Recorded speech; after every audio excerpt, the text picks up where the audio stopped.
Hey guys, it's Ebony. So this video is going to be a quick chit chat video. It is actually Monday evening and I came on earlier today and I talked a little bit with you all, but I really had a lot more I wanted to share with you all. So I am making the second video today on New Year's Day. Today has been a really lazy day for me. I didn't do much. I did a lot of cleaning because I wanted to start the new year clean with a clean house. So I did a lot of cleaning and did some resting. I had a friend come over. I actually did one of my daughter's hair. I actually braided it into this really cute style where I had some cornrows, kind of a cornrow design this way, and then it was loose coming down this way with some crochet curls in the back, crochet curl. It was really pretty. So I did that. That took me like about 2.5 hours, so it was a very quick style. And we cooked dinner, and other than that, it has really not been much going on for us today. But I wanted to come and talk to you guys about a few things. First of all, these braids that I have in, I never did a video on these, but I actually did these braids myself, and I actually really love them. So when I was thinking about putting the braids in, I wanted to do like some really jumbo box braids, kind of like a Poetic Justice type feel. Box braids, you know, those types where they're, you know, chunky and really cute.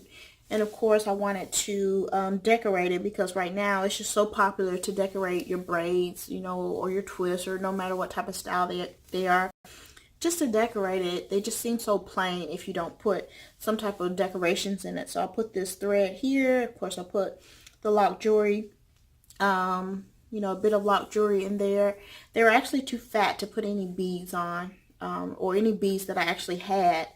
The braids were too fat to slide them up. Otherwise I would have put some beads on it, because the last hairstyle I had, which were twists, I had a lot of beads and lock jewelry in it, and it was so pretty. I love it so much. To me, it's so ethnic, and it just feels so beautiful as a brown skinned woman to have, you know, a head full of braids or twists with beads and things that are just so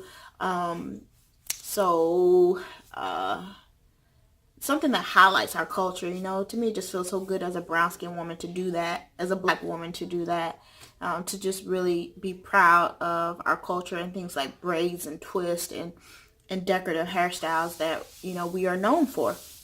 So these braids, I wanted a pop of color. So as you can see, I put these black to blonde ombre braids at the bottom. I didn't want too much, but I wanted to just kind of peek through, you know, when I'm wearing my hair down, or even when I pulled it up into a ponytail. The top would be black, but you know, the blonde would just kind of peek through, and I really liked it, like the peekaboo type colors, where it kind of peeks out but it's not really in your face. So I put them at the nape of my neck, like 2 rows at the nape of my neck. I put blonde braids, and then the rest, of course, I did, you know, just regular black 1B, and I really like the style.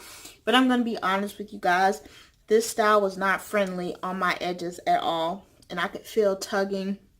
Even though I didn't braid it super tight, I could feel, you know, tension around my edges, which I normally don't feel in crochet styles that I do. I normally don't feel any tension hardly at all.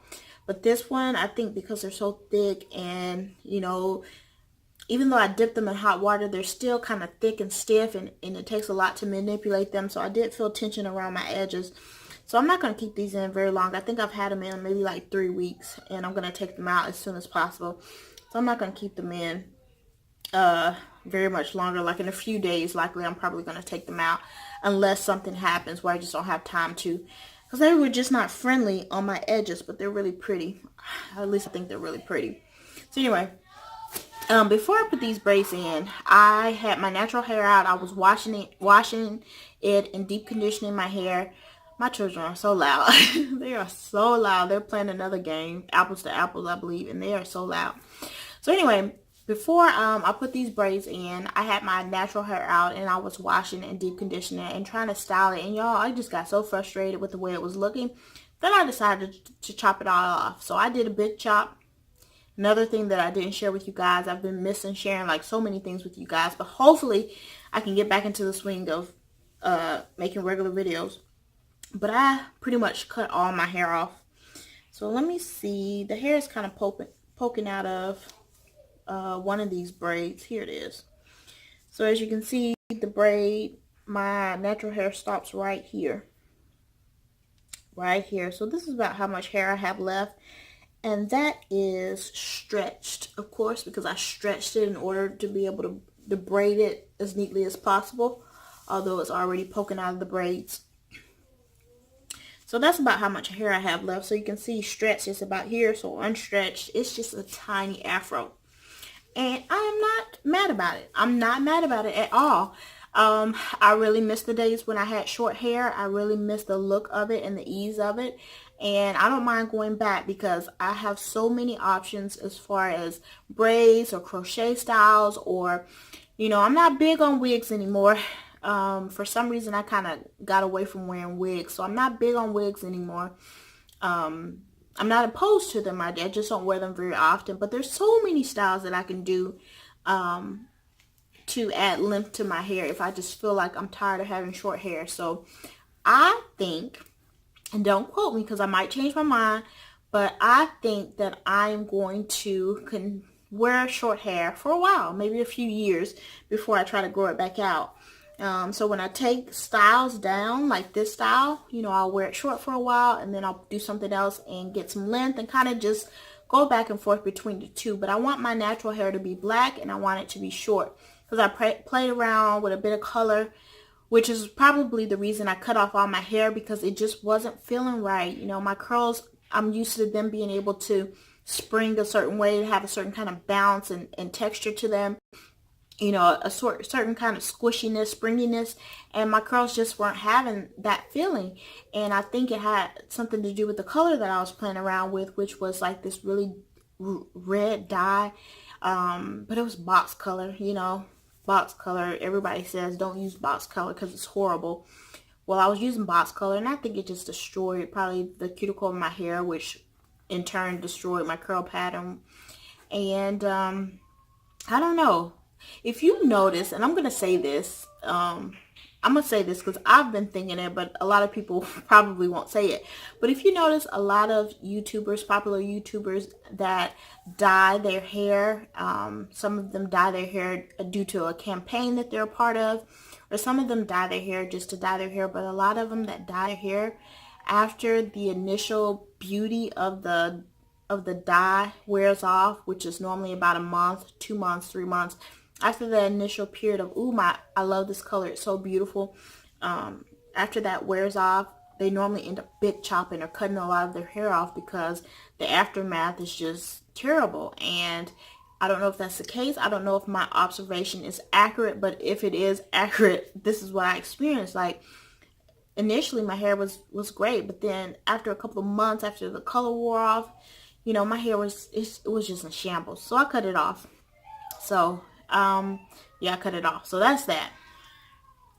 What else did I want to share with you guys?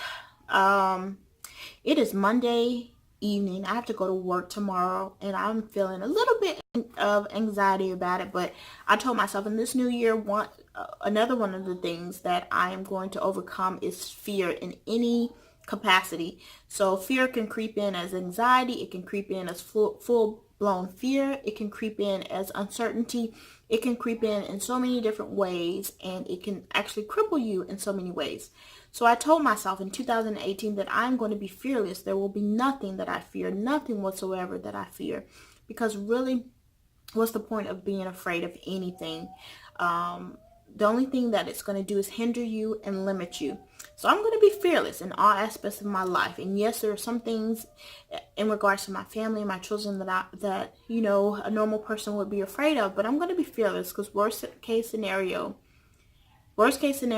is still something that I can live through and I can grow from and I can be okay with. Worst case scenario in any situation that a person may be afraid is something that I can live through. So worst case scenario for a lot of people would be the death of a loved one. So if my husband were to pass away or my children, God forbid, and I'm not wishing this or I'm not, you know, speaking this, God forbid, but that's worst case scenario for me. And if that's the case, I know that I will see them again. So really, is there anything I should be afraid of? There's nothing. So I was thinking tomorrow I have to go back to work, and I have a little bit of anxiety because there's some things that I should have finished up before the holidays that I did not. So it's kind of that monster that kind of just hangs in the background, like, I'm here, you know, I'm here, and if you don't take care of me, I'm going to take care of you, type of thing. So I'm trying to quiet that voice because things will get done in its own time. Things will get done. So I should not let things lingering in the background bring me down or cause me anxiety, so I'm not going to worry about it. So I'll keep you updated on how that goes, because I've been a person who's suffered from really bad anxiety, and it has a lot to do with the perfectionist type of personality that I have. Like, I just want everything to be perfect, everything to be done 100%, everything to be, you know, perfect. And if it's not, then sometimes it leaves me feeling some kind of way. And I'm going to work on that. So I'm going to be fearless. I'm not going to allow anxiety to creep into my space, into my mental space. And things like going to work after a holiday with stuff waiting for me, it's not going to bother me. Okay, one other thing I wanted to talk about. You know what? I'll actually make a separate video because I want to make it a video all in its own. And it's going to be my weight loss journey for 2018. So I'm going to make a separate video for that, and then I'll upload it separately. That way I'll have a video dedicated to that, talking just about that. So that's it for this video. I will talk to you guys again soon. Thanks for watching. Bye.